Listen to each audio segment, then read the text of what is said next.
I'm Kelly, This is Bruce. and we are Life in Every Season. Today we wanted to talk about together things that we've experienced in our prepping journey. Um, we've lived out in the country, we've done a lot of camping, we've done lots of prepping, but we wanted to kind of give you guys an idea of some of the things that we've come across and how we handled them, and hopefully it will be beneficial for you guys. But first, I do want to ask everyone to have prayers for those folks in Texas that are suffering from that storm, and just pray that they will be safe and they will get to return to a normal lifestyle. That's really important. Yeah, this kind of came up when our granddaughter asked us about Mount St. Helens, and we watched a documentary, and we were juniors in high school when that happened. We were in West Virginia, which is a long way away, but the skies turned gray. Yeah. And then the snows hit Texas and the ice, and it's crippled them. And we remember living in the eastern part of North Carolina in the Raleigh area, and they had one snowplow for like over 700 miles of road. Yep, that was the county that we lived in, and I remember I was trying to order a computer, and they said, well, it's going to be delivered, and I was like, you can't deliver it. There's only one snowplow, and there's no way they're going to get it to my house. And the guy giggled at me, but, you know, when you're in an area that has different climates and suddenly something's different, you don't really know how to react. Yeah. So we wanted to talk to you and share with you what we've learned with power outages and what to do with it, and then what if you had to leave the house? We haven't had that yet, where someone knocks on the door and say, hey, the mountain's going to erupt, it's a volcano, it's now active, and you need to get out, and you got 30 minutes. Yeah. So, and what would you take with you? So we have those kinds of things. So the first thing is to have water. Yes. You got to have water, because you can go a lot longer without food than water. We keep a little bit of stored water, bottled water, and then we have a Berkey water filter, which should be good for taking nasty water out of a ditch and making it where you could drink it. Or we always have lots of heating sources where you could boil it. Sources of heating. We don't live on a homestead anymore. We used to. We actually live within the city limits, but we are prepared in the event that we don't have power. And heating, one of the heating sources we have is gas logs. They're inexpensive, and they heat our entire home. It's a 2-story home. The heat rises, and we don't have to worry about electricity for that. But we also have the solo stove, which you can talk more about that, because yeah, when you go from heating, the natural gas is nice. It's obviously convenient. Wood stove would be nice, but we're in a condo. Kind of different being on the pictures you'll see at the intro and the end, or on a homestead. We were living 25 minutes from the nearest convenience store to being in a condo right in town. But the gas logs are nice. I don't have a place to go cut wood. Wood stove I prefer, but the gas logs are nice. We have a backup with no power. So if you do have gas logs, just make sure they work without power. And then our cooking sources, we have our gas grill. We'll show you that. We have a Camp Chef with 2 burners. We always try to keep one 20-pound LP tank that has not been used as a backup. We have our small propane camping single burner. And then we'll show you our solo stove, which runs on scrap wood, just twigs and little pieces of kindling. And that can boil water too. So we're pretty covered when it comes to cooking. And we do try to keep some stored wood around the house, tucked away in different places, just for those types of situations. Camper RVs. Let's talk about that. Yeah, if you've got a camper, a pop-up, keep it ready to use. You could move out of your house, and campers typically have a heater, an air conditioner, and we had an RV for a while. It had an onboard generator, so it pulled gasoline from your gas tank. So keep your gas tank topped off. We typically keep our cars. We try not to let them get under half a tank, just in case. You know, you might need to. Something happens, you can't get gas, and you need to leave. Yeah. And you had to remind me what RTT meant. Yeah, if you're searching on YouTube, RTT is a rooftop tent. We'll show you that. We won't get it out, but you'll see it on our little Toyota RAV4. The other things beyond heating, cooking, water, you're going to need food. Yep. Yep. There's many different things that you can do for food. If you don't have to leave your home, there's tons of ways to have food storage. Of course, there's canning, which is very popular, but there's also different types of dehydrated foods. What's the name of it? Mountain House. Yep. We got those. The full bags originally had an expiration date of 7 years. I believe Mountain House has now blessed those original foil packs for 10. You can get the what used to look like the old coffee containers full of I forget how many pounds are in them, but they're metal cans and they're good for 30 years. You buy 3 or 4 of those and stick them in the back of a cabinet. It's better than going without. Yeah. There's a lot of junk in them. They're very salty, but you'll have something to eat. We've used them when we've camped, and they actually taste really well. They do. And they don't take very long. You just got to heat up some water. You know, make sure you have a few things on hand if you're staying at home. Dried milk, powdered milk. You can still, you know, make different recipes with that. Dehydrated foods. You can dehydrate food in your oven if it goes low enough, and I would suggest researching that, but you can dehydrate vegetables. You can make like jerky. You can make fruit, all different types of things. So, learning to dehydrate your food and having that prepped for you, one, it's great for you, but two, if you do have to leave your home, you can grab it and put it in your bag, and you've got a source of food. Primitive camping gear. Goes along with being prepped. We'll show you the RAV4, but the little bit of camping gear is great. And I just read recently, and never thought about it, if you had a little tent, ones that are self-supporting, the dome tents, if you lost heat in your house, you could put one of those up, crawl inside a sleeping bag inside and zip the doors. You could stay inside the house. You'd probably have to worry about frozen pipes later, but at least you could stay warm in the house. Yeah. So in 2012, while we were living in West Virginia on the homestead, we experienced the derecho, which I didn't even know what that was before that happened. I'd never heard of it before that either. It was a big windstorm that came across Ohio, and it knocked out power. Trees were down. It looked like a bomb went off. They called it an inland hurricane, is what they were calling it, and it was crazy.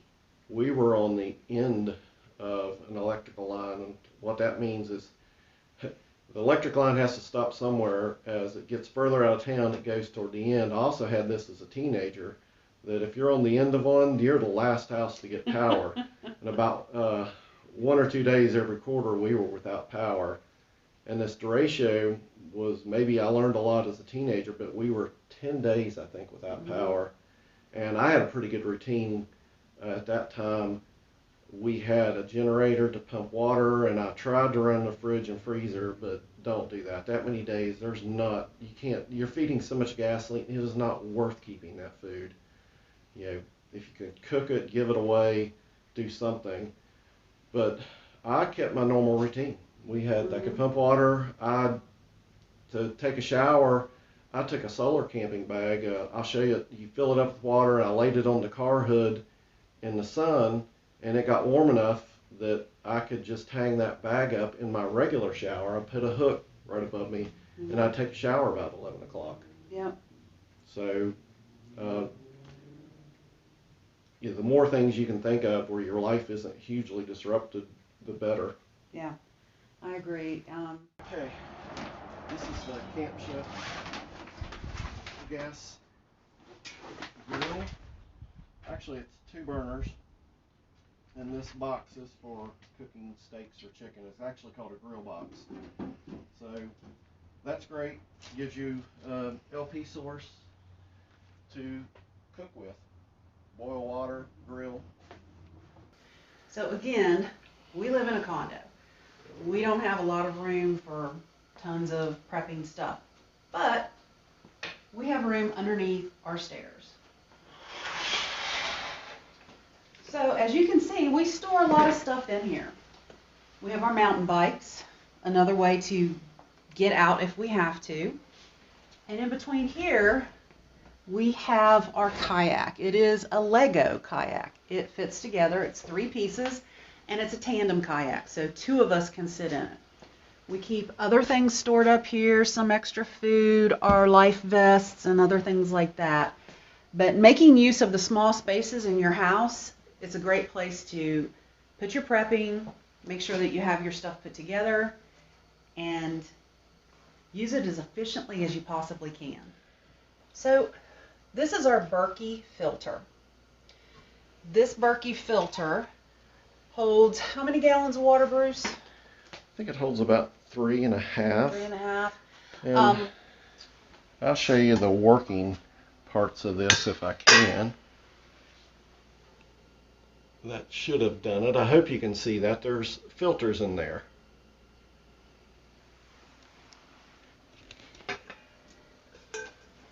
And the good thing about this is right now we're on city water, which has a lot of chlorine. This filters out the chlorine. It filters out a lot of microbes.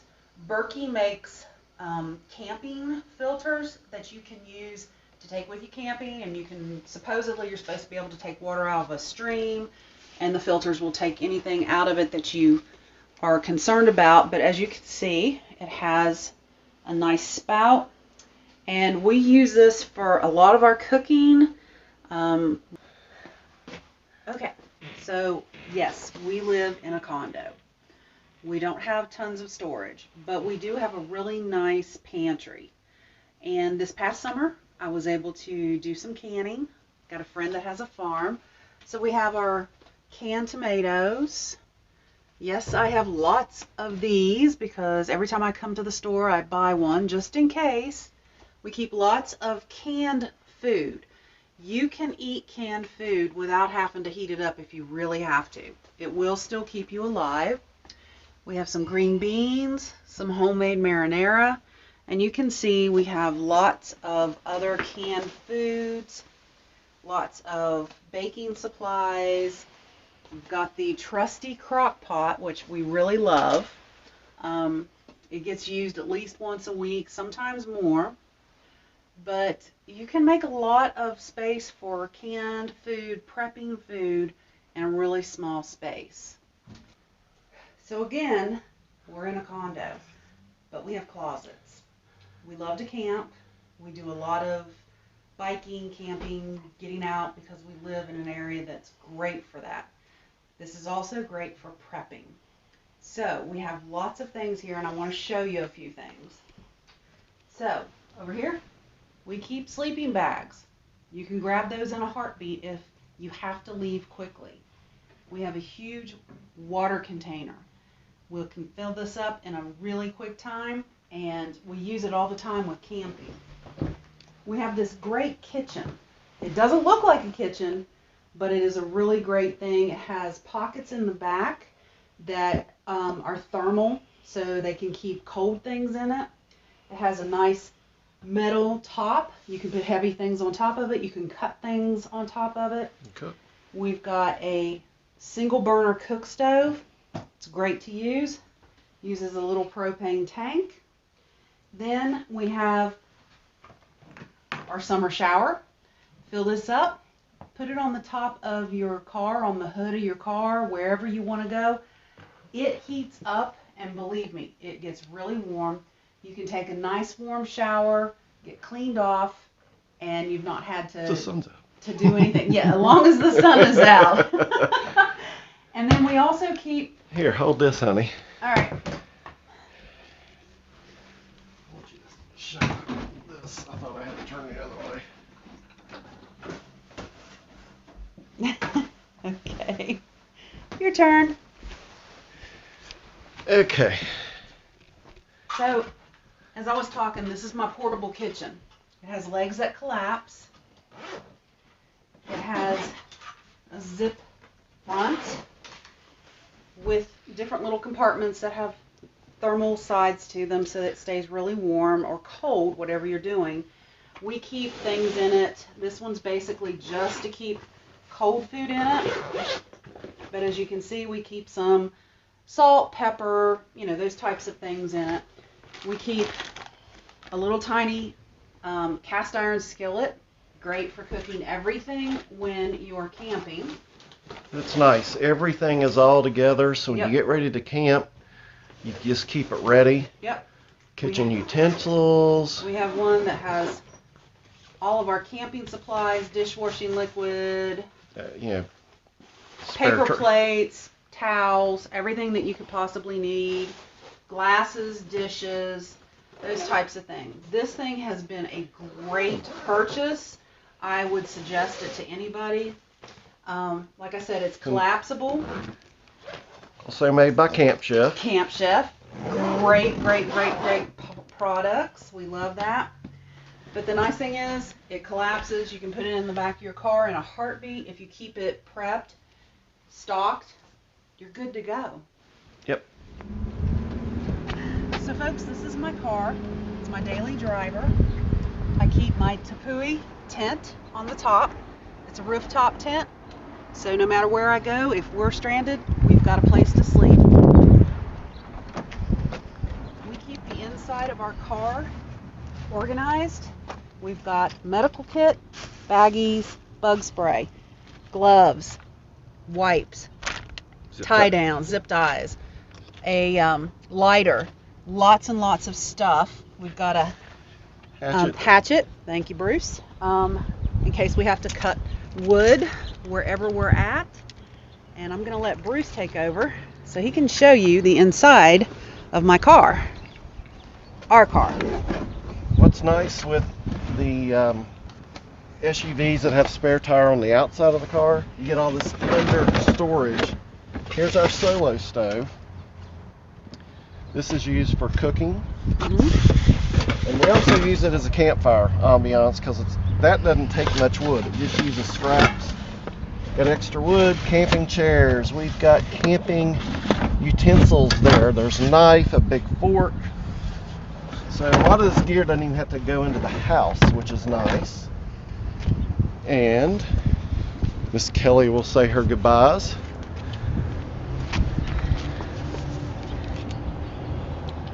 Thank you guys so much for visiting. We want to tell you, have a wonderful day from life in every season. And again, please pray for those folks in Texas and anywhere else that is suffering from that snowstorm. God bless.